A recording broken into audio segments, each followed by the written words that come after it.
Okay, but like, can we just talk about how cute and adorable my little succulent plant is?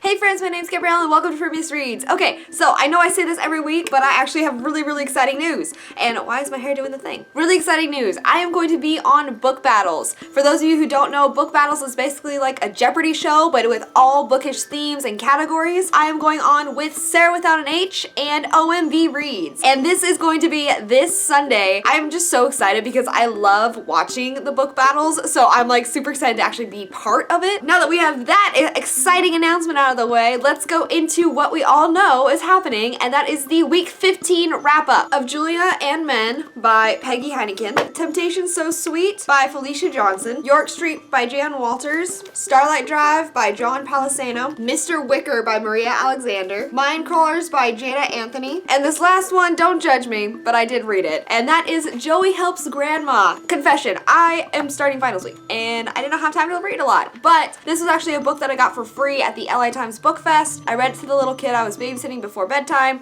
and so I am counting it because they count it as a book, so I'm counting it as a book, and no one shall judge me because this is my channel and my challenge, and that's what I say, so it goes. So this week was a little bit different because it was also Genrethon, and I had a whole list of books that I actually picked out to read for the week. Obviously, some of those changed a little bit as the week kind of drew to a close and I got closer to finals. My best book of the week, hands down, was Mr. Wicker by Maria Alexander. This was the book that I read for the thriller genre. Essentially, it is about Alicia Baum, and she actually tries to commit suicide, and when she does, she goes to this place in the afterlife, sort of, that is called the library, and there she meets Mr. Wicker, and Mr. Wicker is this being who is trapped forever in the library as a punishment for a crime that he did in his previous life. He takes away all the bad memories of children and writes them down in a book, and each book in the library is filled with those negative memories. This was just so cool. There were so many great examples of descriptive language in this book that I was really able to picture each scene. The library was by far my favorite scenes. Anything that had to do with Mr. Wicker was just so cool. It had a very Neil Gaiman-esque feel to it. That was why I kind of picked it up, because I love the way that Neil Gaiman writes his books, so this was very familiar in that sort of way. They had to do a lot with like kind of like past lives and reincarnation a little bit. Like there was that theme there, and I was kind of confused to how that played in until the ending,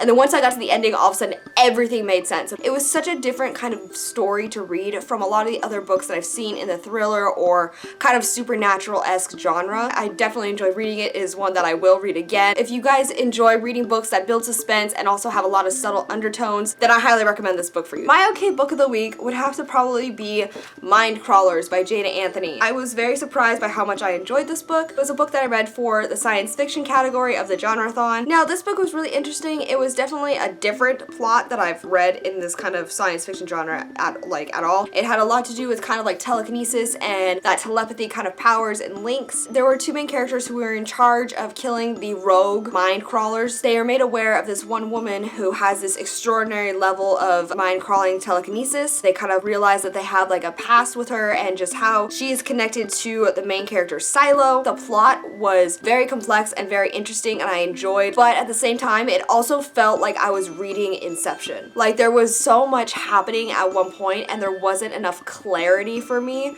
to really get invested in it. I did like how the mind crawlers were portrayed. I loved their kind of presence in the world. In the beginning of the book, I had no idea what a mind crawler was or what their place in the world was, and it took like at least 70 pages before we actually got a full explanation. But at the same time, I really did enjoy that dreamlike quality. There's very much like that dreamlike quality of the writing where it's very mentally like fluid. Like you could tell it's like when you're thinking of something and all of a sudden you shift thoughts to another thing. That was exactly how this book was written. So I just feel like maybe if there was a few more points of clarity, I would have enjoyed it a lot more. So it was just my generally okay book of the week, just because there were those aspects of confusion in it. The only book that I kind of didn't enjoy reading this week was Of Julia and Men by Peggy Heineken. I like the main character Julia a lot, but at the same time it just felt like it was listing all the men that Julia had in her life, and there wasn't really kind of like, it was Julia's attempt to find love, but at the end it just like there wasn't really as much of a conclusion as I would have liked, and just throughout it just kind of felt like we were listing like, okay, this time I married him, and this time I married him, and then I got divorced from him, but I was still sleeping with this guy, that kind of thing. So I just felt like it was a lot of listing interesting instead of like an actual storytelling. Would have liked more of like a plot and not just kind of like a list of all these kind of events in Julia's life. Okay, that is everything. Remember, I am going to be on book battles, so you guys can all watch and tune in. That is all that I have for you guys this week. This was an insane week. This week is crazy. I am kind of losing my mind because I have finals to study for. So I may be absent from social media and stuff, and if I am, I'm sorry. I hope you guys forgive me, but I need to pass these classes so I can graduate on time.